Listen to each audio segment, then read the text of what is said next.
নিশীথে যাত্রীরা হুঁশিয়ার। আসসালামু আলাইকুম, সবাইকে স্বাগত জানাচ্ছি আজকের ভিডিওতে।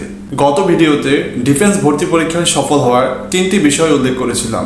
আজকে আলোচনা করব দ্বিতীয় ধাপ অর্থাৎ তাত্ত্বিক বা লিখিত পরীক্ষা।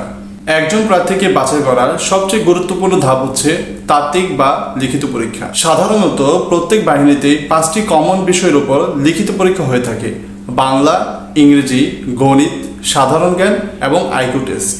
নৌ এবং বিমান বাহিনীতে এই বিষয়গুলোর পাশাপাশি বিজ্ঞান বিভাগ থেকে কিছু প্রশ্ন করা হয়।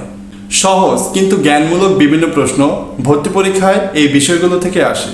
লিখিত পরীক্ষায় সঠিক প্রস্তুতির অভাবে অনেক প্রার্থী ফিজিক্যালি স্ট্রং থাকার পরও বাদ পড়ে যায়।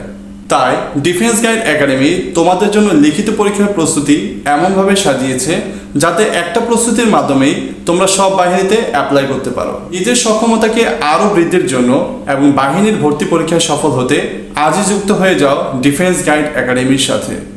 পরবর্তী ব্যাচে ভর্তি হতে এখনই রেজিস্ট্রেশন করো আমাদের হোয়াটসঅ্যাপ নাম্বারে। দেখা হচ্ছে পরবর্তী ভিডিওতে নতুন কোনো বিষয় নিয়ে। তোমার স্বপ্ন পূরণের যাত্রা শুরু হোক ডিফেন্স গাইড একাডেমির সাথে।